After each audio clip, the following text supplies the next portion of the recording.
Eu senti muito forte no meu coração de falar sobre um assunto que muitas vezes nós não entendemos a profundidade dele, que é a idolatria. Nós vivemos num país considerado pelos evangélicos como idólatra, por causa de tantas imagens de escultura que tem. Mas existe uma idolatria que está no mesmo nível e é pecado da mesma maneira que é a idolatria no coração. E eu gostaria que você abrisse comigo Êxodo capítulo 20, do versículo 1 ao versículo 4. Diz assim, a minha versão está na NVI, talvez esteja um pouco diferente da sua, mas diz assim: E Deus falou estas palavras: Eu sou o Senhor, o teu Deus, que te tirou do Egito, da terra da escravidão. Não terás outros deuses além de mim. Não farás para ti nenhum ídolo, nenhuma imagem de qualquer coisa, no céu, na terra ou nas águas debaixo da terra. Amém. Irmãos, aqui nós vemos os 10 mandamentos que Deus entregou a Moisés. A história de Moisés eu creio que todos nós conhecemos. O povo hebreu estava escravo no Egito por 430 anos. E aquele povo chegou no limite, eles já não aguentavam mais tanto sofrimento. As gerações passavam e eles continuavam oprimidos por Faraó. Até que eles começaram a se lembrar do Deus dos seus antepassados, dos deuses dos seus pais. E eles começaram a clamar a Deus. E eles clamaram: Senhor, nos livra dessa angústia, nos livra desse sofrimento. E Deus então, ao ouvir aquela oração, ele levantou Moisés. Moisés estava foragido no deserto por 40 anos, porque ele havia matado um egípcio, já que ele descobriu que ele era da parte do povo dos hebreus, e ele viu aquele egípcio maltratando um hebreu, e ele foi lá e assassinou sem querer, e por causa disso ele fugiu para o deserto. Moisés havia crescido ali na cultura do Egito, e ele estava foragido, com certeza se sentindo como se a sua vida tivesse tudo ido água abaixo. Porque Moisés, ele pensou: nossa, eu tentei ajudar nos planos de Deus, mas eu só me frustrei. Eu tentei dar uma mãozinha para Deus, eu só me frustrei. Mas então Deus agiu com misericórdia, e Deus foi lá onde Moisés estava. Nós sabemos que a sarça, ela começou a pegar fogo, e Moisés ficou assustado, porque a sarça não se queimava, apesar do fogo estar dentro dela. E Deus falou com ele: Moisés, eu tenho ouvido o clamor do meu povo, e eu vou usar você, e eu estarei com você, e você vai libertar todos eles. E então, Deus, de forma maravilhosa, ele libertou aquele povo, porque Faraó não queria de forma alguma, mas foi preciso que o primogênito ali de Faraó morresse, e então ele cedeu, e aquele povo foi caminhando, até chegar ao Mar Vermelho.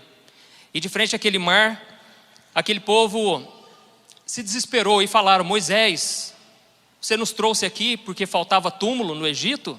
Nós vamos todos morrer aqui. Imagine, irmãos, eram cerca de 2 milhões de pessoas, totalmente despreparados, desesperados, sem saber o que iria acontecer. Mas Moisés estava com uma fé inabalável, porque Deus já havia falado com ele, mostrado sinais e maravilhas, através das pragas, através do seu cajado, que havia virado uma cobra. Irmãos, toda a experiência que Deus nos dá é para nos fortalecer para o que está por vir. Eu conto muito no meu testemunho, quando eu vi um anjo, e durante muito tempo eu resisti em contar, porque eu pensava: as coisas espirituais se discernem espiritualmente, e contar isso para qualquer pessoa pode ser como jogar pérola aos porcos. A pessoa vai ignorar, vai menosprezar. Mas foi uma experiência tão forte, porque eu não sabia o que estava por vir. Os desafios seriam enormes, e realmente, se não fosse aquela visão que eu tive, talvez eu teria desistido, ou teria abandonado. Então, irmãos, cada experiência, tudo que acontece na nossa vida tem um propósito. Moisés aprendeu da cultura do Egito, e ele tinha acesso ao Faraó. Foi preciso que ele passasse por tudo isso na sua infância, adolescência, para que depois ele pudesse falar diretamente com o Faraó: liberta o meu povo. Você talvez fez uma faculdade que você não queria, você entrou por empregos, trabalhos que você não gostou, mas comece a enxergar a sua vida com os olhos da fé, e creia que o Senhor faz todas as coisas cooperarem para o seu bem. Amém? Romanos 8:28 diz que ele faz com que todas as coisas juntamente cooperam para o nosso bem. Ou seja, Ele junta todas as peças e Ele faz um plano lindo e maravilhoso para a glória dEle. Então, eles atravessaram aquele mar quando Ele tocou o cajado. E aquele povo atravessou a pés enxutos. E eu acredito que à medida em que eles andavam, o mar ia se abrindo. Ele não abriu totalmente, para que Deus ensinasse: olha, vocês vão viver na minha dependência. Eu vou mostrar para vocês que eu sou Deus que cuido de vocês. Então aquele povo abandonou a escravidão.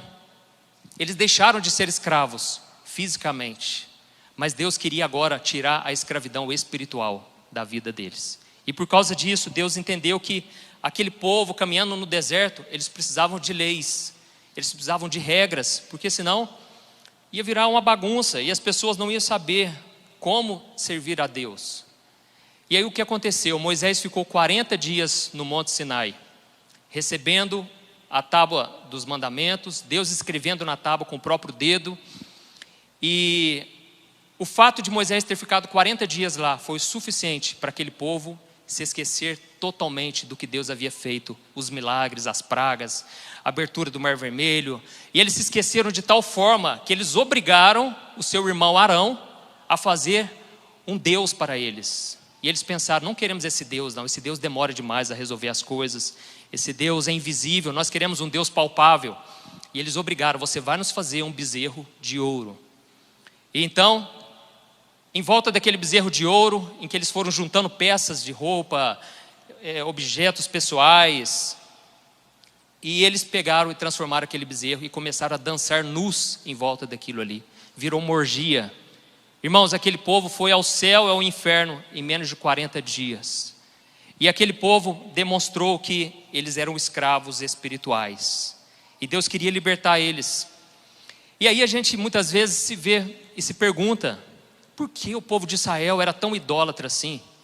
Porque quando nós olhamos o Antigo Testamento, o maior empecilho do povo de Israel era a idolatria. Direto e reto aquele povo caía nesse mesmo pecado. E nós pensamos: como é que esse povo era tão ignorante assim? Olha os milagres que Deus fez. Irmãos, a triste notícia é que nós fazemos a mesma coisa. Nós também nos envolvemos em idolatrias. Nós idolatramos a nossa própria vida. Não é porque você aceitou Jesus, entregou a sua vida a Ele, que você não está suscetível a isso. Irmãos, nós vivemos em um mundo em que tudo é o eu, é o egoísmo, o egocentrismo. E nós muitas vezes podemos cair nessa cilada do diabo, porque aonde existe idolatria, o poder de Deus não age. Aonde existe idolatria, o céu se fecha sobre a nossa vida e as coisas não dão certo. Mas quando você renuncia a essas coisas, o céu se abre sobre a tua vida e Deus começa a ser o Senhor da tua vida e nada começa a te faltar. Nada te falta. Amém? Glória a Deus. Então, irmãos, nós começamos a idolatrar a nossa própria vida, começamos a idolatrar o nosso corpo, os prazeres deste mundo. A Bíblia diz que um dos sinais do fim dos tempos é que os homens amariam mais os prazeres do que a Deus. Irmãos, nós não podemos cair nesse engano. Este mundo nunca teve tanto entretenimento. É muito gostoso você usufruir da tecnologia, do videogame, do Netflix, de tantas coisas boas que nos agradam, mas não podemos amar isso mais do que a nossa vida com Deus. Por isso é tão importante você vir aqui, ter comunhão com os irmãos, viver na caminhada com Deus. As pessoas idolatram pessoas também. Idolatram o político, idolatram o pastor, idolatram o cantor gospel, idolatram às vezes o marido, a esposa, os pais, os filhos. Irmãos, nós precisamos tomar cuidado também, principalmente com o dinheiro. Quando o Daniel estava orando, eu me lembrei que Jesus disse: não, você não pode servir a Deus e ao dinheiro, porque você vai desagradar a Deus e vai agradar o dinheiro. Ou então você vai agradar a Deus e vai desagradar o Deus do dinheiro, que é Mamon. Porque o Deus Mamon, ele quer que as pessoas sejam escravas. Aqui em São Paulo é conhecido como um povo que trabalha, mas muitas vezes trabalha mais do que o necessário. Muitas vezes é escravo do trabalho, escravo do dinheiro. E nós devemos fugir de tudo isso.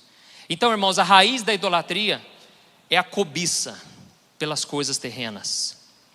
Guarde isso que eu vou te dizer. A raiz da idolatria é a cobiça das coisas terrenas, prazeres, bens materiais. Por quê? Não que sejam errados, viu? Deus pode te dar muito dinheiro. Ele pode fazer você desfrutar de muita coisa boa aqui na terra. Mas Ele tem que continuar sendo o seu Senhor. E essas coisas tiram o nosso foco de Deus. Essas coisas podem nos atrapalhar. E o maior desafio nosso é vivermos então como Deus sendo o nosso Senhor, Jesus como Senhor da nossa vida, mas ainda fazendo as coisas dessa terra. Porque eu não posso dizer para você que você tem que ficar orando o dia inteiro. Não, você tem seus afazeres. Você não pode ficar só no monte, você tem que ficar aqui também neste mundo, sofrendo também as lutas, vivendo, né, compartilhando com as pessoas as suas dores. E é difícil, esse é o maior desafio nosso. Vivermos com os nossos pés na terra e a nossa mente no céu.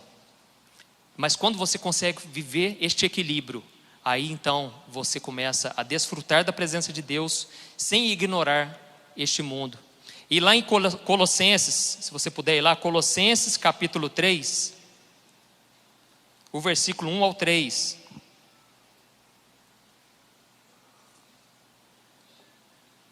Diz assim, Colossenses 3, o versículo 1 ao 3.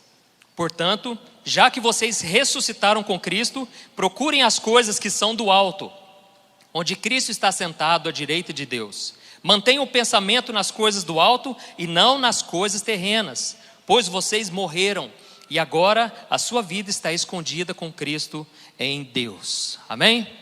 Irmão, sabe por que muitas pessoas não são transformadas? Porque muitas pessoas não são libertas, muitas pessoas nunca têm uma experiência com Deus para contar, porque elas ainda estão focadas nas coisas terrenas. E aqui está dizendo que nós já morremos para este mundo, e agora a nossa vida em Cristo é uma vida que está escondida. Ou seja, você não vai enxergar vivendo as coisas deste mundo, é o reino espiritual. E você tem que focar nisso, em viver a tua vida com Deus. Então esta vida, ela só vai ser revelada a você quando você passar a obedecer a Deus, quando você renunciar à idolatria. Jesus falou, olha, se vocês me obedecerem, vocês estão me amando, e eu me revelarei a vocês, e eu mudarei a vida de vocês. Então, Jesus ele quer se revelar na sua vida, no dia a dia, na sua realidade, Ele quer transformar. Mas você tem que se entregar completamente, não pode ser pela metade. Você tem que abrir totalmente o seu coração. E lá em Mateus capítulo 6, se você puder ir lá também, Mateus capítulo 6, o versículo 19. Está escrito assim: não acumulem para vocês tesouros na terra, onde a traça e a ferrugem destrói, e onde os ladrões arrombam e furtam. Mas acumulem para vocês tesouros nos céus, onde a traça e a ferrugem não destroem, e onde os ladrões não arrombam nem furtam. Pois onde estiver o seu tesouro, aí também estará o seu coração. Sabe por que Jesus disse para a gente não acumular coisas aqui nessa terra? Porque tudo vai se desfazer. Mas ao mesmo tempo ele disse aqui no versículo 21, porque onde estiver o seu tesouro, aí também estará o seu coração. Ou seja, quando você começa a adquirir muitas coisas, você fica pegado àquilo. Você pode ter 1000 terrenos aqui em São Paulo, qualquer lugar. Você pode ter mansões, e mesmo assim não é pecado, mas é perigoso. Jesus disse, porque isso pode te prender, pode fazer você ficar agarrado. Ao mesmo tempo você pode ter tudo isso, e você pensar, eu posso vender aquele terreno e eu posso ajudar na obra de Deus. Eu posso colocar alguém para morar ali na minha casa, eu posso abençoar tal pessoa, eu posso fazer investimentos para ganhar mais dinheiro ainda e ajudar mais ainda na obra de Deus. Aí você está agradando a Deus, porque você está usando o dinheiro, não é o dinheiro que está te usando. Mas isso é perigoso. Jesus fala, a Bíblia fala de um moço que tinha muitas riquezas e ele obedecia em todos os mandamentos. E aí ele tinha perguntado, Jesus, o que eu devo fazer para ser salvo? E Jesus falou, você deve obedecer os mandamentos. Eles ainda estavam na época da lei, não estavam na época da graça, porque hoje a salvação é pela graça, é pela fé, é por tudo que Jesus fez, é que você é perdoado, você é salvo, você é protegido por causa de Cristo. Mas naquela época ainda estava o tempo da lei. E ele falou de peito cheio, né? graças a Deus, eu tenho obedecido os mandamentos desde a mocidade, desde a minha adolescência. E Jesus falou, só te falta uma coisa, vende então o que você tem e dá para os pobres, e você vai ter um tesouro no céu. E a Bíblia diz que ele virou as costas para Jesus muito triste, porque ele era dono de muitas propriedades. Ou seja, não era errado, mas o dinheiro era o Deus dele. E ele estava pecando naquele mandamento que diz, amarás o Senhor teu Deus sobre todas as coisas. Então, irmãos, é algo perigoso, e nós não podemos ter tesouros terrenos. Os nossos tesouros têm que ser espirituais. Você tem que ficar feliz quando você vê alguém se convertendo. A sua alegria tem que ser ganhar almas. Pensar, eu vou crescer, eu vou prosperar, eu quero mudar de vida. Mas para poder ajudar mais pessoas, ajudar minha família, para poder sustentar missionários, instituições. Então, o seu verdadeiro tesouro tem que ser andar com Deus. Amém? Irmão, sabe o que aconteceu depois disso tudo aqui, do povo ter feito o bezerro, eu já ia falar besouro de ouro, o bezerro de ouro, aquele povo não aprendia a lição. A gente pensa, nossa, era uma coisa tão fácil, né? Ignorar aquelas imagens de escultura, mas era algo forte, porque é algo espiritual, o diabo quer aprisionar na idolatria. E eles então foram se perdendo ao longo da história.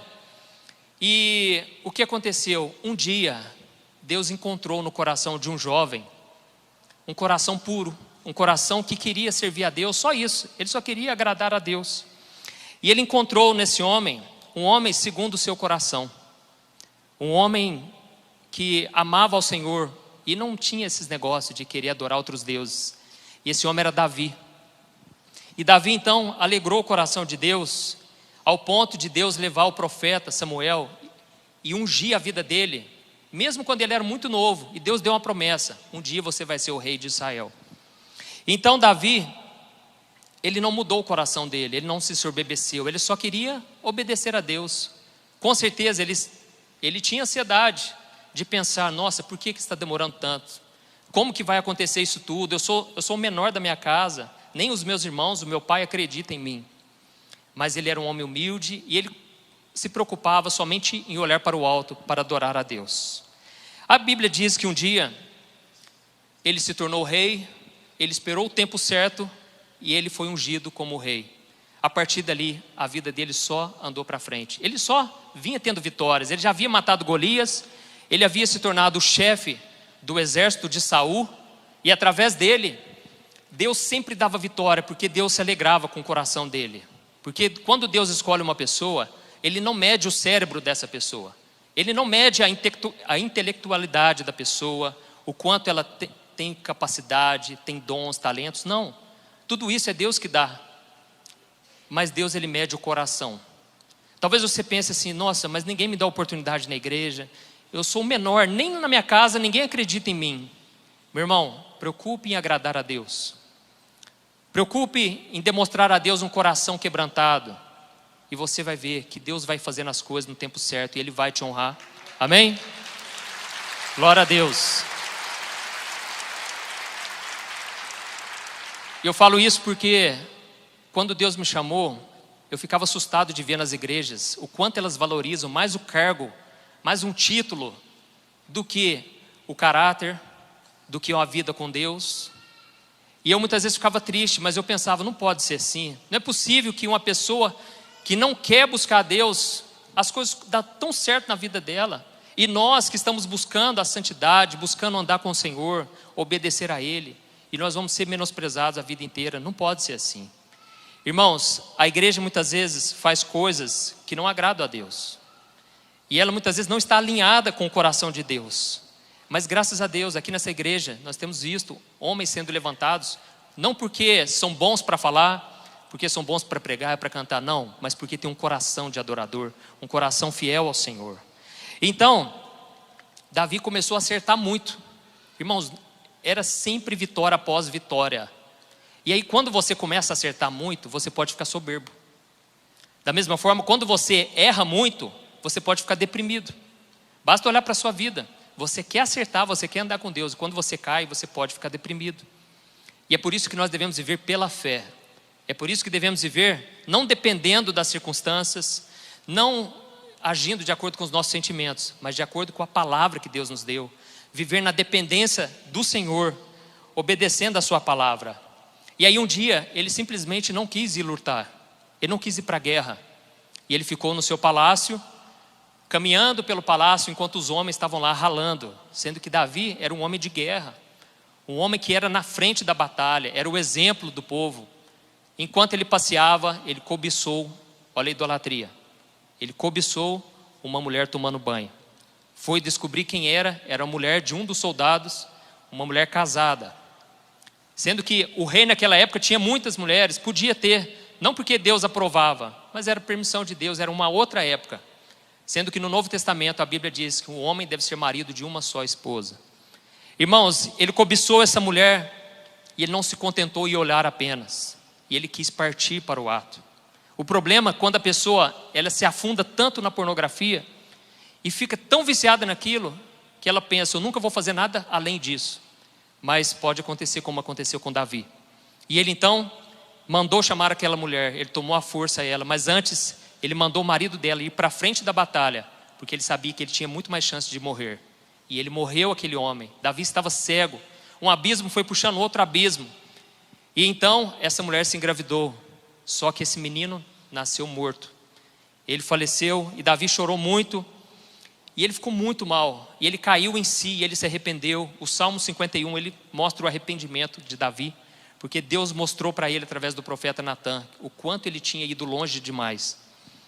E enquanto ele estava ali chorando, Deus agiu com misericórdia, porque se existe uma coisa que Deus é, irmãos, é misericordioso. Na Bíblia toda você vai ler, o Senhor é bom e a sua misericórdia dura para sempre. Amém? Quando o rei Josafá, a Bíblia diz que ele estava rodeado de inimigos. E eles não sabiam como enfrentar aqueles inimigos, porque eram muito maiores, ou seja, iam morrer com certeza. Mas eles decidiram orar. E eles falaram, Senhor, nós não sabemos para onde ir, mas nossos olhos estão no Senhor. E então Deus levantou um menino no meio, um profeta. E ele falou, Deus mandou dizer que vocês não vão pelejar. Ele vai pelejar por vocês. Os inimigos vão se confundir.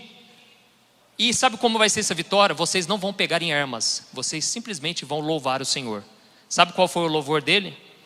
Bendigam ao Senhor, porque Ele é bom e a sua misericórdia dura para sempre. Amém? Deus é bom, irmãos. Deus é maravilhoso. E Deus foi muito bom com Davi. E a Bíblia diz que por ele amar Davi, ele deu um filho chamado Salomão.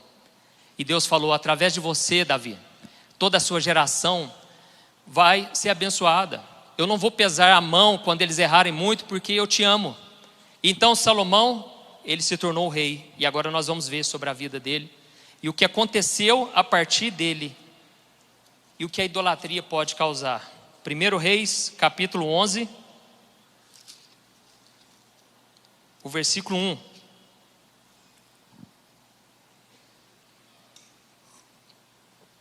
Diz assim: o rei Salomão amou muitas mulheres estrangeiras, além das filhas de Faraó. Eram mulheres moabitas, amonitas, edomitas, sidonas e hititas. Elas eram das nações a respeito das quais o Senhor tinha dito aos israelitas: vocês não poderão tomar mulheres dentre essas nações, porque elas vão desviar-se para seguir os seus deuses. No entanto, Salomão apegou-se amorosamente a elas. Casou com 700 princesas e 300 concubinas, e as suas mulheres o levaram a desviar-se.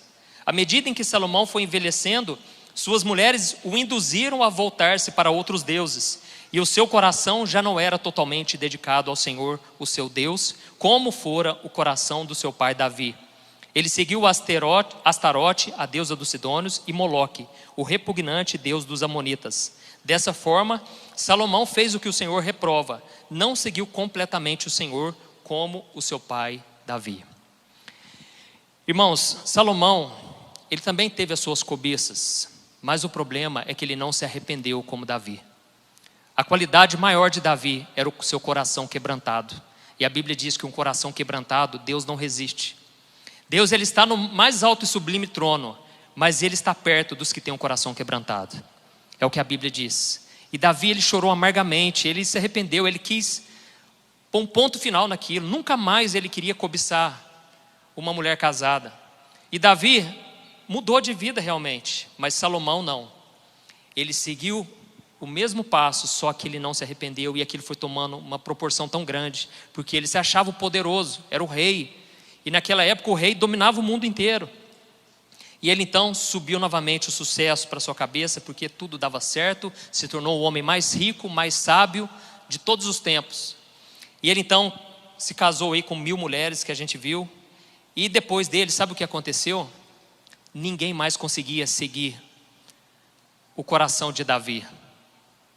Irmãos, deixa eu dizer uma coisa, às vezes a gente fica sofrendo, porque viver neste mundo é um grande desafio. Mas nós devemos nos preocupar com uma coisa, em deixar um legado. Uma vez eu fiz um vídeo no meu canal do YouTube sobre legado. E um moço falou assim: pastor, eu vou discordar do senhor totalmente. A gente já custa viver nessa vida, ainda tem que preocupar com a vida dos outros? Preocupar com a vida dos meus filhos, dos meus netos? Irmãos, nós precisamos preocupar. Sabe por quê? Porque a decisão que você vai tomar hoje vai impactar as suas futuras gerações. Você que está pagando o preço, entre aspas, porque Jesus já pagou o preço, mas proporcionalmente, você que está sofrendo as dores que Cristo sofreu, você que está sendo injuriado, injustiçado, aguenta um pouco mais. Você não vai morrer nesse deserto. Deus vai te capacitar, mas você precisa vencer esse deserto, porque através da sua fé, glória a Deus, e a sua perseverança, você vai gerar frutos. E eu vou te mostrar o quanto vale a pena você ser fiel a Deus e não se contaminar com as coisas deste mundo. Irmãos, hoje em dia os casamentos, as pessoas pensam assim: eu vou divorciar porque eu não sou feliz. Elas não pensam nos filhos. Eu vou te dar um exemplo. Um casal lá da nossa cidade estava querendo divorciar e falaram: mas nós vamos ficar juntos então só por causa dos nossos filhos. Eu falei: esse é um bom motivo.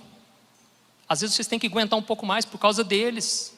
Irmãos, eu tenho amigos de pais divorciados. É uma luta maior, nós não podemos negar isso. Às vezes tem feridas na alma, às vezes não teve uma figura paterna, uma figura de mãe. É difícil sim, não é fácil. Não estou aqui jogando pedras, porque eu sei que tem casais aqui que se separaram, tem pessoas que são divorciadas, e você é muito amado por Jesus, você é perdoado. A igreja não pode deixar essas pessoas de lado, são pessoas que têm o mesmo valor. Eu não sei o motivo por que terminou, mas você que ainda tem a oportunidade de fazer dar certo, luta por isso.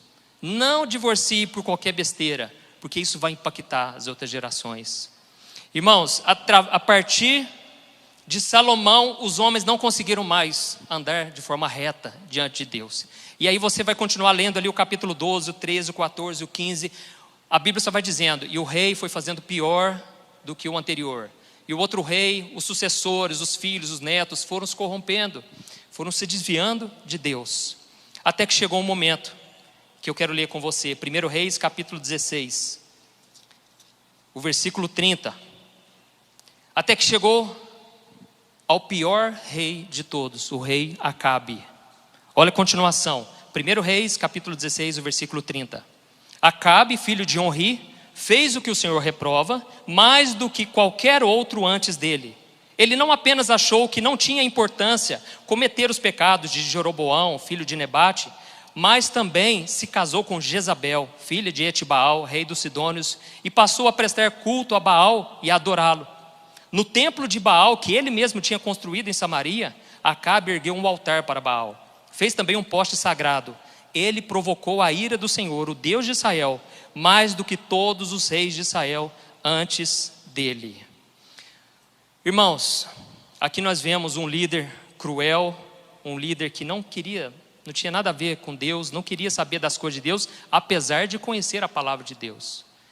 Irmãos, esse homem, se não bastasse, a Bíblia diz que ele se casou com Jezabel, um símbolo de uma mulher satânica, maligna, no qual até Apocalipse fala desse espírito de Jezabel. Irmãos, através dessa mulher, esse homem que não tinha postura, essa mulher governava em cima dele e mandava matar qualquer um que não adorasse o Deus Baal. O Deus Baal era o Deus da chuva, o Deus da fertilidade, era o Deus que eles adoravam. E então, chegou a tal ponto de perseguição que os homens e as mulheres de Deus viviam escondidos nas cavernas. Eles não tinham força, não tinham unção, não tinham coragem de enfrentar. Até que Deus enxergou mais um coração, o coração de Elias. E Deus só precisa de uma pessoa que está buscando a Ele. E Deus, Ele sabe quem é. Talvez você aqui na multidão, você pense, eu nunca tive a oportunidade de falar assim em público. Ninguém nunca me deu oportunidade, ninguém me reconhece. Meu irmão, Ele te enxerga no meio da multidão. E Deus enxergou nesse Elias, um homem corajoso. A Bíblia diz, Provérbios 28, versículo 1, que o ímpio ele foge sem que ninguém o persiga, mas o justo é corajoso como o leão. Irmãos, para empeitar Acabe e Jezabel, o cara tinha que ser cabra macho, ele tinha que ser muito corajoso. E nós vamos ler o que aconteceu, porque ele foi até Baal, até Acabe, e ele deu um recado para ele. Olha o capítulo 17, o versículo 1. Ora, Elias de Tisbe, em Gileade, disse a Acabe: juro pelo nome do Senhor, o Deus de Israel, a quem sirvo, que não cairá orvalho nem chuva nos anos seguintes, exceto mediante a minha palavra. Olha a ousadia deste homem, irmãos. Então, Elias, que até então era desconhecido, ele surge aqui trazendo um recado para este rei. E o nome Elias significa: o meu Deus é Jeová. Naquela época o nome tinha um significado muito importante. Quando alguém ouvia falar de alguém, ele queria saber o nome da pessoa, e tinha um significado. Imagine um homem que se dizia, através do seu nome, o meu Deus é Jeová, chegar para o Deus da chuva, que era o Deus da fertilidade, e o Deus da chuva e o Deus da fertilidade. Imagine ele chegar para ele e dizer: não vai chover nos próximos anos, mediante a minha palavra. Era muita ousadia. E ele não fez isso à toa, irmãos. Era um homem que conhecia a palavra. Deixa eu te dizer, a maior profecia que existe está aqui, na Bíblia. Pare de ficar correndo atrás de profeta. Você pode sim pedir uma oração. Você pode, ao saber que Deus usa alguém com palavras de conhecimento, de sabedoria, você pode consultar a pessoa, pedir um conselho, uma oração. Mas a sua dependência, os seus olhos têm que estar no Senhor. Se Deus não quiser falar com você, Ele não vai falar. Você tem que ter essa consciência, porque hoje as pessoas, irmãos, elas estão tão sedentas para ouvir a voz de Deus, que aí elas até forçam aquela outra pessoa a querer falar uma coisa que não veio de Deus. Uma vez, irmãos, eu preguei na igreja Assembleia, e se tem um povo que me chama para pregar, é os assembleanos. Não sei por quê, porque eu sou de uma igreja tradicional, a igreja presbiteriana, e terminou o culto, a irmãzinha chegou na minha frente, eu fui orando, pelas pessoas, a irmãzinha pediu oração, eu orei por ela. Ela virou para mim e falou assim: e o que Deus falou por irmão? Eu pensei, gente, acho que não falou nada. Eu pensei, eu não tenho esse dom assim, eu não sei quando Deus fala assim, Eu queria saber o que Deus falou por irmão. Eu pensei, aí eu lembrei da Bíblia, Eu falei: olha, Deus te ama muito. Jesus te ama muito, Ele pagou o preço na sua cruz, Ele mandou dizer que Ele não vai te abandonar. Irmãos, eu falei o que está na Bíblia, entendeu? Mas eu fico vendo que as pessoas ficam numa sede de querer ouvir algo, profético, e isso é bom, desde que você não tire os olhos do Senhor e não tire os olhos da maior profecia, que é a palavra de Deus. Amém? Graças a Deus. Irmãos, Elias, ele não era um homem qualquer, era um homem baseado na palavra. Até mesmo porque no Antigo Testamento o profeta, que mudasse uma vírgula, ele caía morto.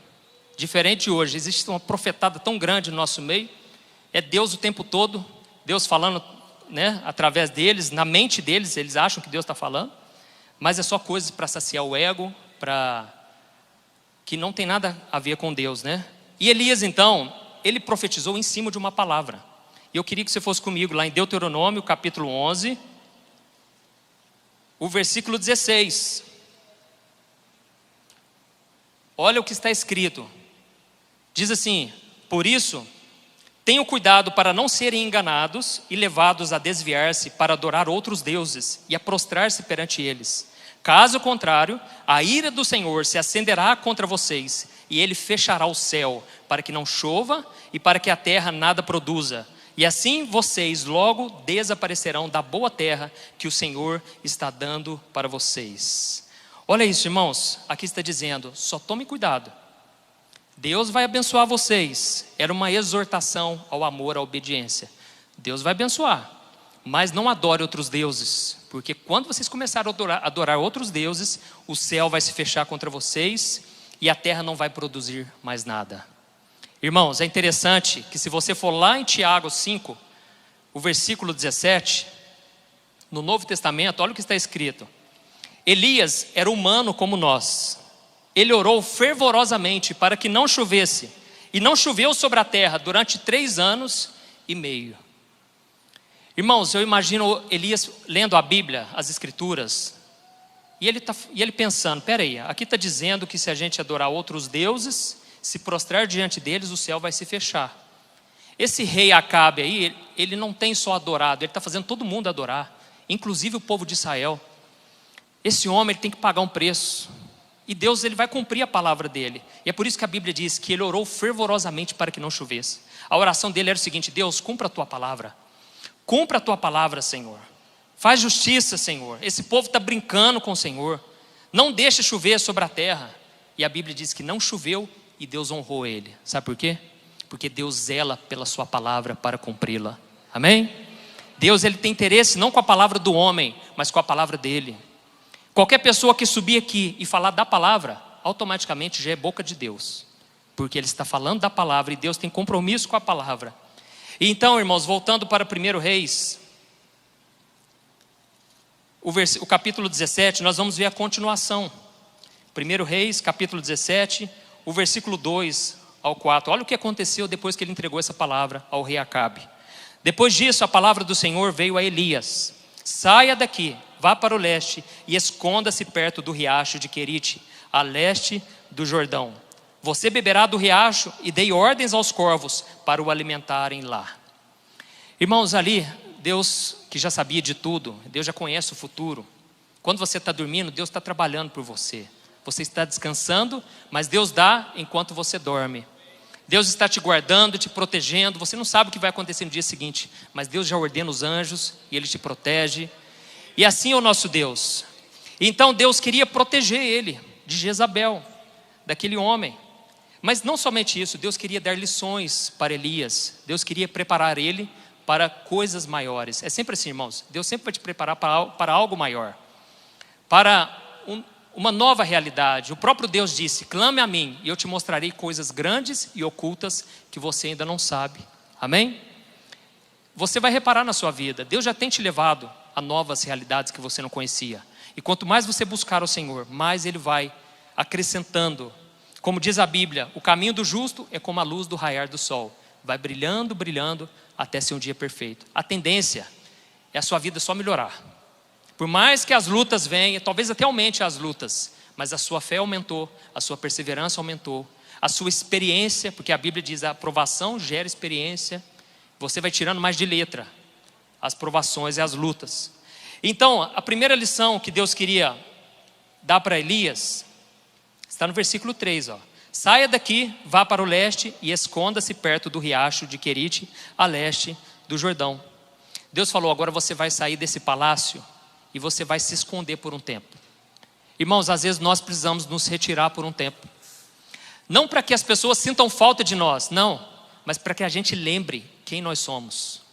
Para que a gente lembre da nossa verdadeira identidade em Cristo, que Deus nos ama, porque nós vivemos em um mundo onde se você não der resultado, eles não estão nem aí para você. O mundo te ama pelo que você tem, pelo que você pode oferecer a ele, mas Deus te ama por quem você é. E às vezes a gente é tão maltratado pelo nosso patrão, pela nossa família mesmo, tão cobrados, e a gente se sente muito mal, acha que Deus não nos ama mais. Por isso que às vezes é importante se retirar, buscar a presença de Deus, vir aqui nos cultos, porque aqui você vai ouvir uma palavra, aqui você vai alinhar o teu coração com Deus. Então ele foi do palácio até o ribeiro, e esse processo dói, porque a gente não quer parar o que a gente está fazendo. Não é algo natural você ter que parar e orar, e ficar esperando num Deus que você não está vendo. Esse processo não é fácil. Esperar em Deus, irmãos, é sinônimo de silêncio de Deus, é sinônimo de solidão. Você às vezes vai ter que enfrentar tudo isso sozinho. Eu, quando me converti, eu pensei: agora eu não posso mais ficar ficando qualquer moça, agora eu tenho que esperar em Deus. Ô irmãos, é difícil, hein? Quem está solteiro aqui ou não? Só isso? Ué, glória a Deus, está todo mundo casado aqui. Irmãos, esperar em Deus é muito difícil. Você espera em um Deus que você não está vendo, você não vê sinal nenhum, principalmente quando você está numa igrejinha pequena. Aqui a igreja está abençoada, tem muito homem, muita mulher. Na nossa igreja mesmo não tinha quase nada. E o que tinha, não fazia o tipo ainda, né? Graças a Deus, assim que eu vi a Thaís, eu pensei, eu vou agarrar. É a oportunidade, eu não posso perder a oportunidade. Uai, que isso, é bonita de Deus. Não, eu vou fazer o que for preciso. E realmente, irmãos, tive que esperar mais um pouco, porque ela me deixou de molho 4 meses.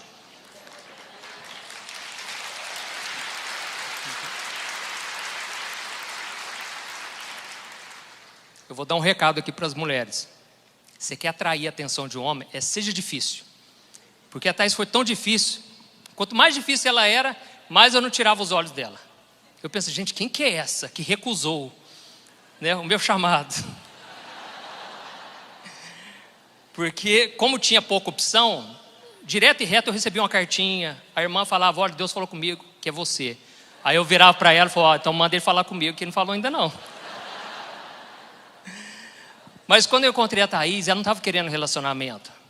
Ela tinha saído de um outro relacionamento, ela estava com o coração fechado. Né? Inclusive, talvez tenha alguém aqui que não deu certo ainda, porque está com o coração fechado. Já surgiu a oportunidade, e a pessoa está tão assim, querendo esperar em Deus, e se esquece de que o anjo não vai tocar o interfone lá na tua casa, não vai falar esse aqui, não. Você tem que abrir o seu coração.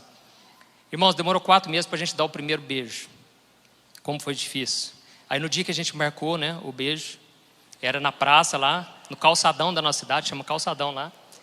De repente os filhos do pastor, o meu cunhado, que ainda não era cunhado, era cunhado já, né?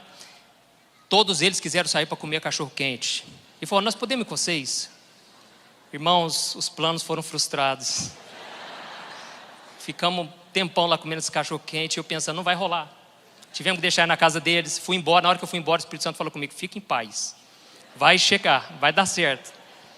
Na semana seguinte deu certo. Então, irmãos, a gente tem que esperar em Deus. As coisas não vão vir do nosso jeito, do nosso tempo. É muito difícil, não é fácil não. Mas aqueles que esperam no Senhor, a própria Bíblia diz, renovarão as suas forças. Subirão com asas como de águia. Correrão e não se cansarão.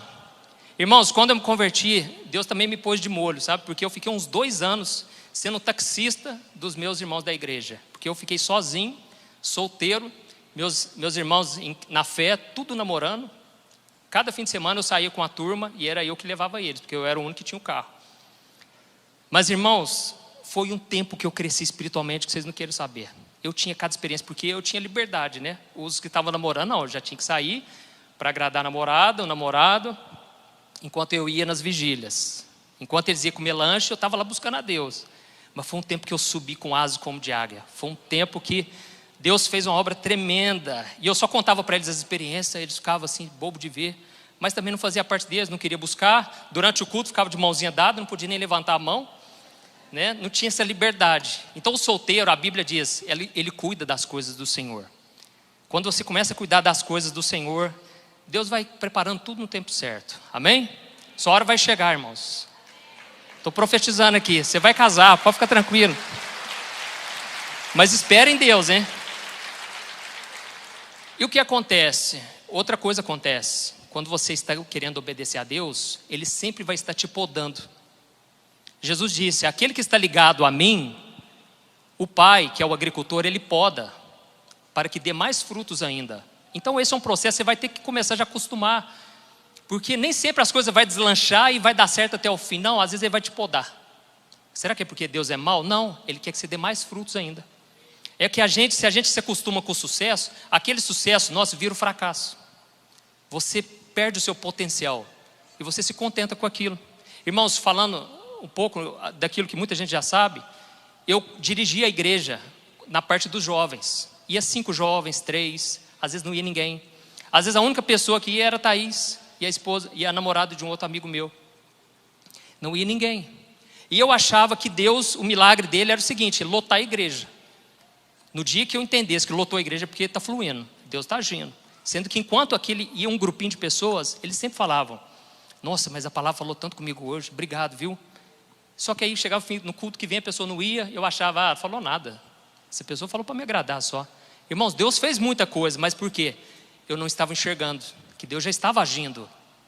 E a gente fica focado no extraordinário e a gente se esquece que Deus já está fazendo milagre todo dia, nas coisas simples. E aí foi preciso Deus me podar, porque a própria liderança da minha igreja falou para mim: olha, você não vai ser pastor, as suas pregações são muito chatas, cara. Dá sono, você não percebe que os jovens lá ficam tudo com sono, abrindo a boca enquanto você prega? Irmãos, o pior é que eu achava que eles tinham razão. Nossa, eu terminava minhas pregações, se não fosse a Thaís me encorajando, eu já tinha desistido. Eu me sentia a pior pessoa, eu pensava: nossa, mas que pregação mais simples. Esse culto aqui foi mais frio do que tudo. Só que Deus já estava fazendo. E quando esse pessoal falou que eu não tinha o chamado, aí o que eu fiz? Eu fui me retirar. Eu parei com o ativismo e eu fui aos pés do Senhor, assim como Maria. E eu fiquei ali: Senhor, então o que o Senhor tem para mim? Você falou que eu vou ser pastor, não estou entendendo mais nada. Por que as coisas não dão certo na minha vida? E aí um dia o Espírito Santo falou comigo, domingo de manhã, eu indo para a escola dominical. Ele falou bem claro: as pessoas não querem te ouvir na sua igreja? Cria uma página no Facebook e lá eu vou começar a te usar na internet. E eu vou trazer pessoas de todos os cantos para ouvir você. Irmãos, foi uma voz tão maravilhosa, eu não sei te explicar. Não me pergunte como que é, como faz para ouvir a voz de Deus. Mas falou no meu coração tão forte isso, que na segunda-feira eu criei uma página. E eu criei e eu todo animado. Agora vai fluir, né? Irmãos, eu fiz o primeiro post, ninguém curtiu. Fiz o segundo, e eu trabalhando na loja do meu pai, no computador, eu pensei: vou escrever de novo, Deus falou. E eu já tinha falado para o pessoal da minha própria igreja. Eu falei: gente, Deus falou para mim que Ele vai me usar lá na internet. E eu pensei: agora eu vou passar vergonha, porque ninguém está curtindo, ninguém comentando. Eu fiquei desesperado. No segundo dia, a mesma coisa. Aí teve uma curtida. E teve 2, 3. Irmãos, em menos de um mês, já tinha mais de 10 mil seguidores no Facebook. Glória a Deus. E as pessoas falavam: nossa, esse padre fala tão bem, né? Ele fala de um jeito diferente. Que paróquia que é esse padre? Elas achavam que eu era padre, né? Até mesmo esses dias um moço, eu vi um comentário dele, ele falou o seguinte: gente, você sabe por que dá certo essas orações que ele faz? Repara nas miniaturas, nas capinhas dos vídeos dele. Ele faz umas orações assim, umas poses, parece que é católico, né? O jeito assim, né? Aí falou: por isso dá certo, tem muito católico, né, no Brasil. Mas irmãos, hoje no Facebook tem 6 milhões de pessoas. E graças a Deus, o Senhor tem feito grandes coisas, mas eu entendo que isso não vem de mim. Eu estou simplesmente obedecendo uma palavra. Deus falou: faz, e eu fui lá e fiz. Eu tive que dar o meu passo de fé. Mas primeiro Ele podou, Ele cortou, porque hoje eu vejo que eu alcanço muito mais pessoas na internet do que na igreja. E eu estava tão focado em dar certo na igreja. Se tivesse dado certo, talvez não teria acontecido isso. Então, às vezes, quando uma porta se fecha, agradeça a Deus. Em todas as coisas dê graças. Amém? Aqui no versículo 4, diz assim: você beberá do riacho, e dei ordens aos corvos para o alimentarem lá. Deus falou: olha, você vai beber desse rio, e eu já dei ordem para os corvos eles te alimentarem. Irmãos, o tempo da preparação é o tempo da provisão. Enquanto você espera no Senhor, pode ficar tranquilo, Ele não vai deixar faltar nada. Vai ter momentos que você vai desesperar, você vai ficar pensando: nossa, e agora? Como é que eu vou pagar a conta amanhã, segunda-feira? Busca a Deus, fique na dependência do Senhor, Ele vai te dar a direção. E Elias então, ele teve que depender de Deus para receber o sustento. Deus prometeu que Ele cuidaria dele, mas ele precisava obedecer. E é interessante que Deus deu ordem para os corvos, e os corvos são animais que se alimentam de carne. Mas a Bíblia conta aqui que os corvos traziam a carne na boca, e eles não engoliam a carne, mas traziam na mão de Elias, para mostrar que era sobrenatural. É Deus que nos sustenta. Esse mesmo Deus que sustentou esse povo no deserto, sustenta a nossa vida hoje. Amém? Olha o versículo 5. E ele fez o que o Senhor lhe tinha dito. Foi para o riacho de Querite, a leste do Jordão, e ficou lá. Os corvos lhe traziam pão e carne de manhã e de tarde, e ele bebia água do riacho. Glória a Deus. Irmãos, a fé junto com a obediência, ela gera milagres. Não importa o tamanho do milagre. Para você talvez vai ser pequeno, mas é um milagre. Deus está, só o fato de Ele estar te sustentando já é um milagre. Só o fato de você chegar aqui até hoje, não sei o que está acontecendo na sua vida, mas já é um milagre. Mas você precisa alimentar a sua fé, porque a linguagem de Deus é a fé. Quando Jesus estava aqui, uma multidão imensa acompanhava ele. E quantos receberam milagres? Nem todos. Porque é a fé que ativa o poder de Deus. E uma vez Jesus andando, Jesus falou: opa, alguém me tocou. E os discípulos falaram: mestre, está todo mundo te tocando aqui. Que bobeira que é essa? Que isso, cara? Eu falei: não, alguém me tocou de forma diferente, porque de mim saiu o poder. E a Bíblia diz que havia poder sobre Jesus para curar, para expulsar demônios. E ele então operou um milagre na vida daquela mulher, porque ela teve fé. E ela pensou: se eu somente tocar nele, eu vou ser curada. Irmãos, da multidão, Deus foi ao encontro dela, porque ela teve fé. Não perca a sua fé por nada, continue acreditando. E o que aconteceu? Ele começou a viver um maná. Era um milagre, vinha de Deus para a vida dele. E você também vai experimentar esse maná, essa presença sobrenatural. E Jesus disse: eu sou o pão que desceu do céu. Alimentem-se de mim e vocês terão vida. É momento de você buscar ao Senhor. E eu fico imaginando, irmãos, a alegria de Elias. Todo dia, né? Era um sossego, gente, na beirada do rio, comendo aquele pãozinho, aquela carninha, né? E aquela alegria de ver Deus cuidando dele, mesmo diante de tanta perseguição. Só que aí teve um porém, irmãos. A própria oração dele se cumpriu também na vida dele. E aquele rio começou a secar por falta de chuva. Então, irmãos, a Bíblia diz aqui no versículo 7: algum tempo depois, o riacho secou-se por falta de chuva. E aqui nós vemos uma coisa, que o próprio Salomão disse, lá em Eclesiastes, que ninguém consegue entender claramente todos os propósitos de Deus. Assim como os ossos se formam na barriga de uma mãe quando ela tem um filho, não dá para entender aquelas obras, assim também são as obras de Deus. Não dá para entender, é difícil, porque a própria oração dele causou aquela seca, e é muito difícil viver esse tratamento. José, quando ele teve o sonho, aquele sonho causou na vida dele muito sofrimento. Se ele não tivesse tido aquele sonho, ele não tinha sofrido o que ele sofreu.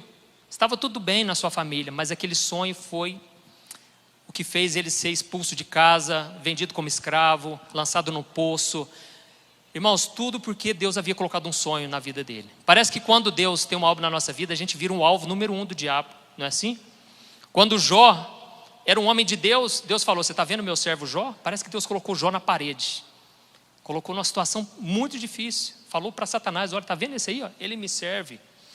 E aquilo tudo para quê? Aquilo tudo foi a ruína da vida de Jó.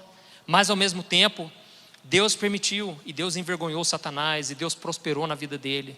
Então, às vezes a palavra que você vai receber, a direção, vai te causar problemas. Daniel, ele recebeu direção: eu vou orar a Deus, eu não vou me prostrar diante da imagem do rei. Aquilo ali fez ele ser lançado na cova com os leões. Mas Deus deu livramento, Deus mostrou o poder na vida dele. Então, Deus vai cuidar de nós o tempo todo. Mas eu quis contar tudo isso para você entender o que aconteceu depois daquilo. Eu já estou encerrando, viu? Sabe o que aconteceu? O tratamento foi tão forte na vida de Elias, ao ponto dele ficar de lado, excluído, sozinho, sem a oração, a comunhão com os irmãos. Mas depois desse tratamento, aí começou os milagres na vida dele. Assim como Jesus ficou no deserto 40 dias, a Bíblia não diz que Jesus fazia milagres antes daquele deserto. Irmãos, esse deserto que você está passando está te preparando para algo maior. Eu agradeço a Deus por cada deserto que eu passei. Foram anos e anos no anonimato. E todo dia eu pensava: gente, esse deserto parece que não vai acabar nunca. Mas aquilo gerava em mim uma fé, um desejo de obedecer até o fim. E eu tinha prazer nas injúrias, nas injustiças, no que as pessoas falavam contra mim. Deus me deu essa fé, e Deus vai te dar também uma fé para suportar. E eu tinha só uma palavra de que Deus iria me usar, mas eu pensava: eu sou o menor da minha casa, eu sou tímido, eu não sei falar, eu não entendo a Bíblia, eu leio a Bíblia, parece que não entendo nada. Irmãos, por incrível que pareça, não sei te explicar como foi acontecendo. Deus vai fazer acontecer na sua vida também, amém? Glória a Deus.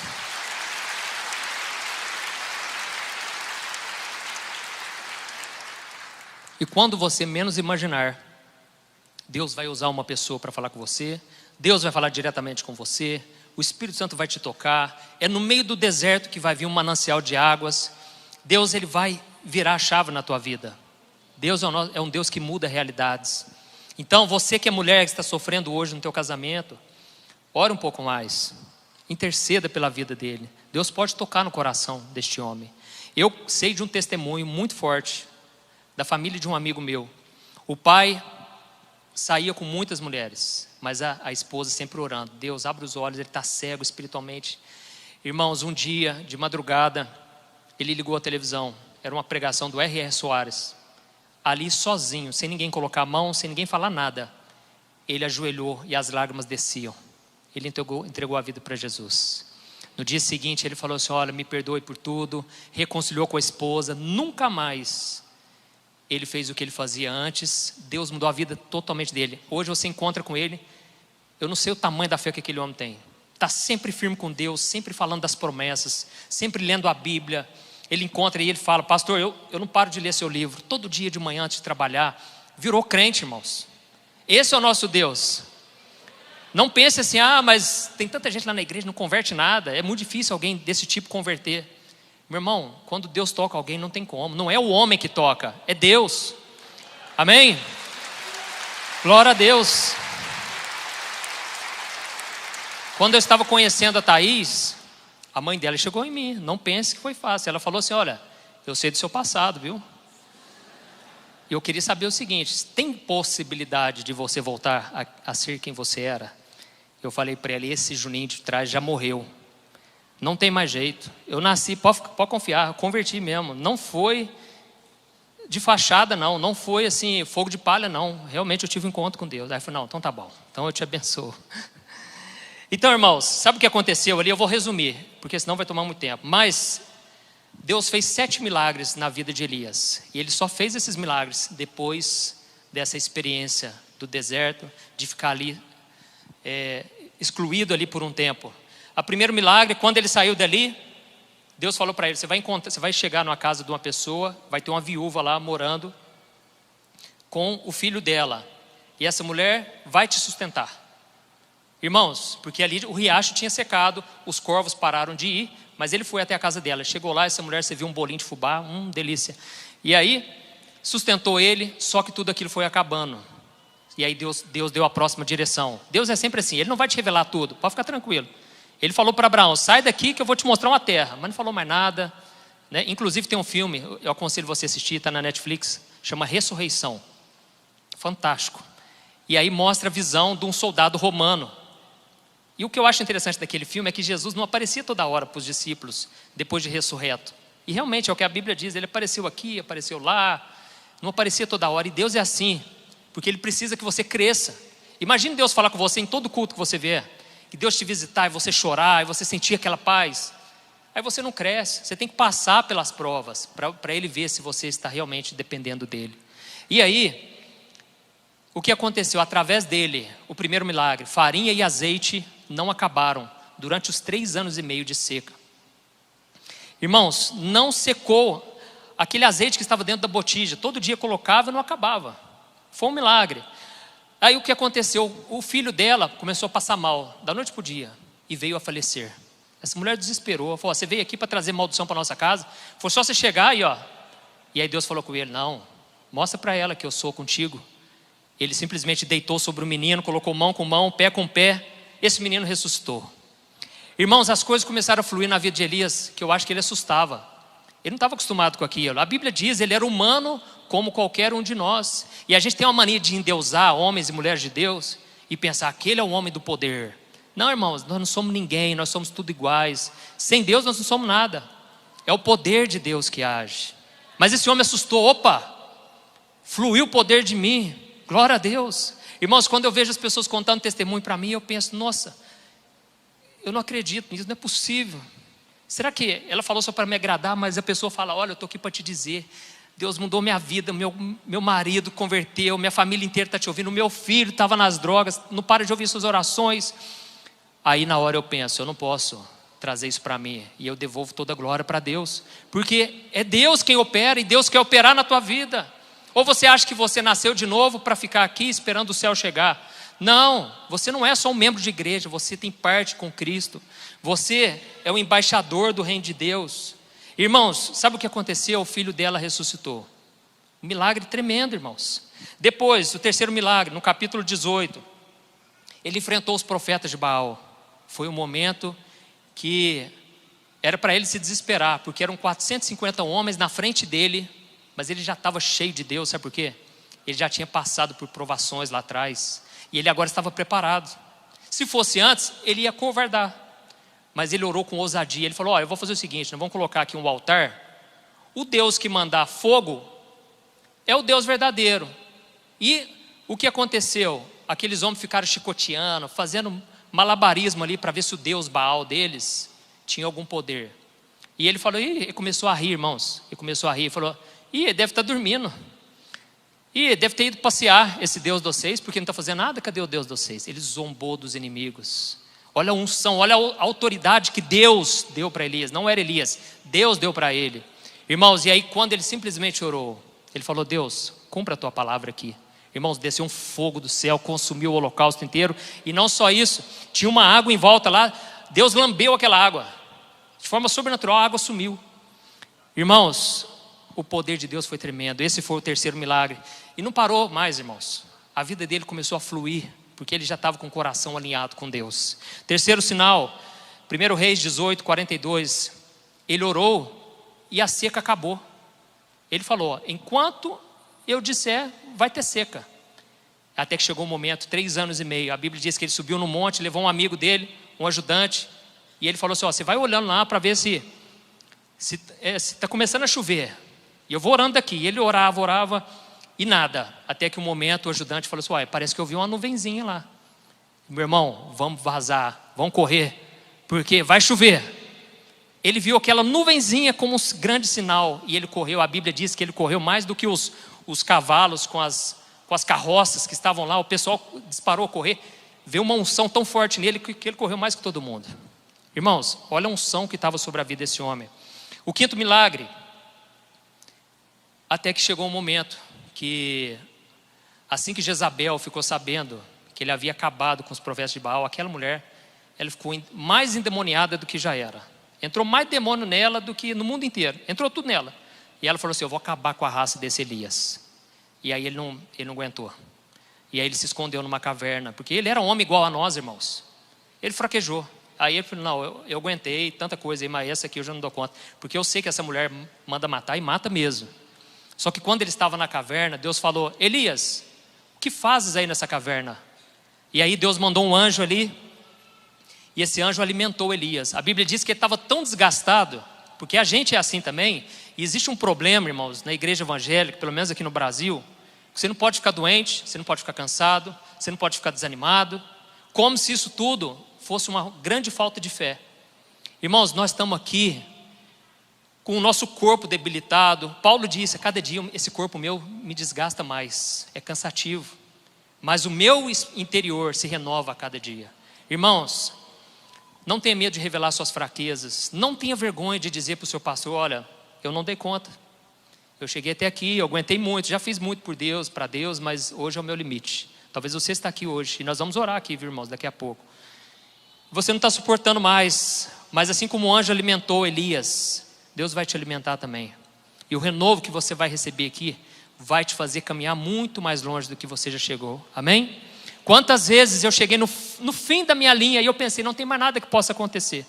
Ali Deus me renovava e eu caminhava muito mais. Por isso que nós precisamos um dos outros. O Lamartine, ele fala uma coisa muito interessante. Esses dias ele me ligou e ele falou: Juninho, eu quero te agradecer. Eu nunca vi alguém ser tão grato assim. Ele sabe honrar as pessoas, por isso que Deus honra ele. E ele falou: Juninho, mais uma vez quero te agradecer e tal. E ele falou: Juninho, você sabia que Deus, tudo que Deus vai fazer é através de relacionamentos?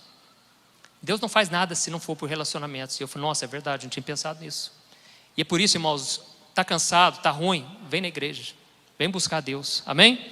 E aí o anjo alimentou ele. A Bíblia diz que ele caminhou 40 dias e 40 noites com apenas um pãozinho que ele comeu e uma botija de água, de forma sobrenatural, caminhando. Ele já estava cansado, desgastado, pensando em acabar com a vida dele. Ele não acabou, mas ele falou: Deus, tira de mim minha vida, eu não aguento mais. E o que tem de irmãos, o que tem de irmãos, essa foi boa, né?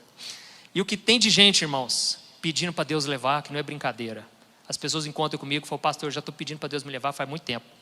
Irmãos, deixa eu te falar uma coisa: é melhor você pedir para Deus te dar uma razão para viver. Vai num hospital para você ver, você vai entender, nossa, tem gente que tem mais problema que eu.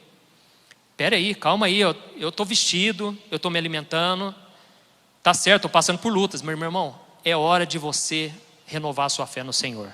Então esse homem caminhou 40 dias, 40 noites, só com um pãozinho, com um pouquinho de água, porque Deus era com ele. E aí o que aconteceu em seguida, no versículo 6, aí versículo 6, o sexto milagre que ele fez. Um rei ouviu falar de Elias, e falou, quem que é esse cara?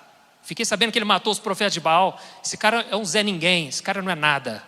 E ele falou assim, ele selecionou 50 soldados, falou, vai lá encontrar com Elias, e manda falar que eu quero ele aqui na minha presença, eu quero ver se esse homem é homem de Deus mesmo. Irmãos, Elias estava lá quietinho, né? E aqueles homens falaram, o rei ordenou você ir até a presença dele, porque ele falou que você não é profeta coisa nenhuma. Ele falou, eu não sou profeta? Deus, manda um fogo sobre a cabeça desses homens. Irmãos, veio um fogo assim, matou os 50 de uma vez.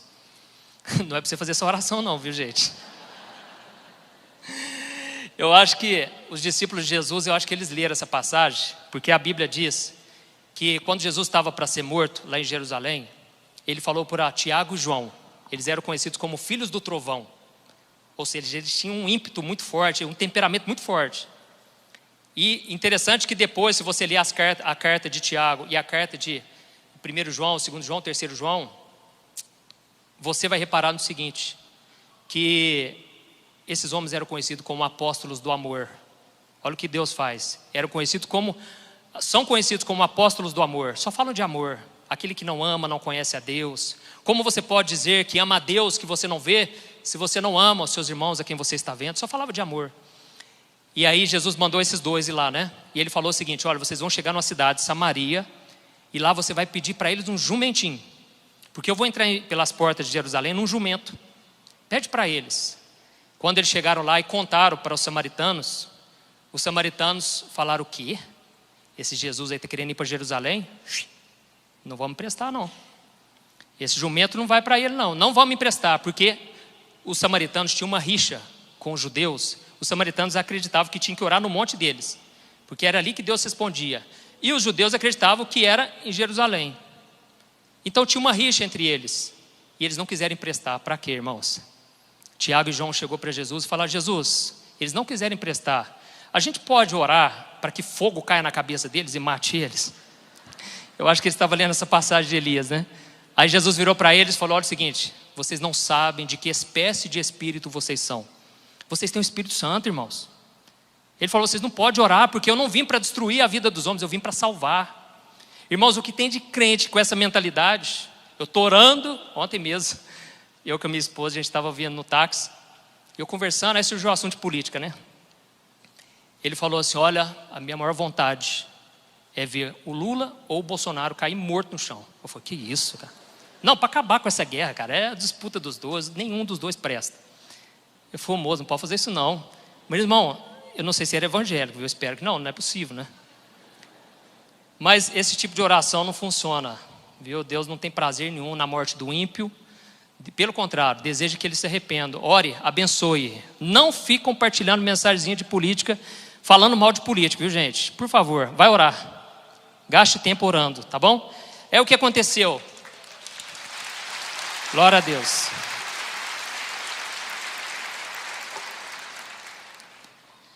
Para encerrar, né? Veio mais 50 homens, mandou fogo de novo. Veio mais 50, mandou fogo de novo. Aí de repente, quando veio mais 50, o moço já veio assim, até ajoelhado. Falei, moço, pelo amor de Deus, eu já sei que você é profeta. Olha, eu só vou te pedir encarecidamente, vai lá com ele, cara, conversa com ele. E aí ele foi lá, aí Deus falou com ele, vai lá, conversa. Né? Então, irmãos, o último milagre, ele separou o rio Jordão com a sua capa. Deus falou para ele, você vai estender a tua capa e o rio vai se abrir. E foi tiro e queda. Irmãos, depois daquilo ali, ele foi arrebatado, né? Ele foi transladado ali, foi levado numa carruagem. O homem já estava, depois dessa experiência de sofrimento, de ter que ficar se retirando, e ficou ali sendo alimentado um dia após o outro, né? Ele já, ali, irmãos, ele já tinha morrido para esse mundo, para todas as suas ambições. Ele não estava se importando mais se Deus estava usando ele ou não, ele só queria estar na dependência de Deus. É esse ponto que você precisa chegar. Você que está sofrendo sabe que o propósito é esse. A Bíblia diz em Deuteronômio 8 que Deus levou o povo ao deserto para que eles tivessem fome, sim, mas para que eles entendessem que nem só de pão vive o ser humano. Nós precisamos da boca de Deus, da palavra de Deus na nossa vida. Então esse deserto é para você entender que a tua provisão vai vir daqui, ó, o alimento espiritual. É isso que vai te levar muito mais além do que tudo que você já pediu ou pensou. Amém? Então vamos nos colocar em pé. Louvado seja Deus. Eu quero orar e depois o Daniel vai fazer uma oração para você também. Então fecha os teus olhos. Aqui nós falamos de muitas coisas. E quando Deus, Ele fala conosco, Ele sempre traz a confirmação. Eu creio que o Espírito Santo vai te tocar hoje. Eu creio que você vai sair daqui diferente. Você que aí se sente o menor de todos nessa igreja, Deus está te vendo, porque Deus prioriza o coração. Os homens querem mostrar grandes coisas, e talvez você pense, eu não tenho nada para oferecer. Se você tiver 5 pães e 2 peixinhos, Ele vai multiplicar. Se você não tiver nada nas tuas mãos para entregar para Deus, Ele vai fazer mesmo assim. Porque Deus é um Deus que exalta aqueles que se humilham. E a Bíblia diz, humilhai-vos perante a poderosa mão de Deus, e Ele a seu tempo o exaltará. Deus vai mudar a tua realidade. Deus vai mudar a tua história. Mas é o momento de você orar. É o momento de você abrir o teu coração. Você colocar fé aí onde havia incredulidade. Remova essa barreira da tua frente. Remova essa montanha da tua frente. Qual é o problema que você tem hoje? Esse problema vai sair da tua frente se você começar a orar em línguas, se você começar a profetizar contra essa montanha, se você começar a dizer, saia da minha frente em nome de Jesus, se você não aceitar a derrota, se você acreditar que a última palavra vem de Deus, você vai começar já a orar, já pode ir orando aí. Aleluias. Senhor, nós estamos aqui, Pai, te pedindo, Pai, cumpre a tua palavra em nossas vidas, Pai. Deus, age com misericórdia na vida daquele que caiu, na vida daquele que por algum motivo, meu Pai, já não é mais a mesma pessoa de antes, que orava, que buscava, que jejuava, que lia a Bíblia. Pai, o mundo não é o nosso lugar, o deserto não é o nosso lugar, Pai. Estamos aqui de passagem, Senhor. Eu te peço, Senhor, que o Senhor renove, Pai, com a unção do Espírito Santo, meu Deus. Nós precisamos dessa unção, porque sem ela tudo é mais difícil. É como uma engrenagem sem óleo. A engrenagem não anda, meu Pai, tudo é pesado, é difícil vir na igreja, é difícil orar, ler a Bíblia. Pai, renova em nós essa unção, Pai. Oh Deus, Tu és um Deus maravilhoso, um Deus que tem prazer em nos abençoar, e eu te peço, derrama, meu Pai, da Tua unção, da Tua presença. Oh Deus, essa pessoa que tem um chamado, Senhor, não sabe por onde começar, dá estratégia, Senhor. Fala com ela, Senhor, por onde começar, e sempre é por um pequeno começo. Não nos deixe desprezar as pequenas coisas que o Senhor tem feito no nosso dia a dia, Pai. A gente quer te obedecer, Senhor, que nós sejamos como Elias, Pai, que apesar de ter fraquejado, em momento algum acabou com a sua vida, em momento algum, Pai, ele abandonou o Senhor, e no momento certo o Senhor renovou as fé dele, a fé e a força, em nome de Jesus. Pai, eu te peço que esta unção que está aqui nesta manhã traga um renovo, Pai, sobre o casamento. Essa pessoa que foi tocada enquanto eu falei de casamento, Pai, é só um milagre aos olhos do homem. É só um milagre, Pai. Já foram tantas feridas, tantas palavras que machucaram, tanta decepção, Senhor. Jesus, o Senhor se compadece com os que sofrem. O Senhor veio para nos dar uma bela coroa ao invés de cinzas. Essa pessoa fica remoendo as cinzas do passado, algo que já se foi. E o Senhor deseja nos dar uma bela coroa. O Senhor deseja tirar o pranto e nos dar uma alegria verdadeira, Senhor. Senhor Jesus, eu te peço, Senhor, restaura as famílias, Pai. Que esta igreja seja conhecida, Pai, como uma família, Pai, de muitos irmãos, Pai. Que o Senhor traga uma unidade tão grande. Essas pessoas que estão vindo a primeira vez, Senhor, que possam encontrar aqui um lar, Pai. Que o Senhor comece uma nova obra e que a gente não venha olhar para as circunstâncias, porque a nossa realidade hoje é feia, nós não queremos olhar para ela, mas o Senhor nos manda voltar para a nossa realidade e transformá-la pelo Teu poder, Em nome de Jesus, Pai, eu te peço, dá-nos essa força e que a gente possa dizer: tudo posso naquele que me fortalece. Em nome de Jesus, Pai, batiza com o Espírito Santo, Senhor. Que sejamos uma igreja que anda no Espírito, não na carne, Pai. Que o Senhor dê dons espirituais, dons ministeriais. Que seja uma igreja que vai crescendo na graça e no conhecimento do Senhor. Em nome de Jesus, Pai. E que se houver alguém aqui, meu Deus, que ainda não entregou a vida para Ti, Jesus, receba, Senhor, essa fé, esse coração que agora Te busca. Ouve esse clamor, Jesus. Assim como o povo clamou ao Senhor no deserto, escravos de Faraó. Há muitos aqui escravos do pecado, com relacionamentos extraconjugais, traindo no casamento.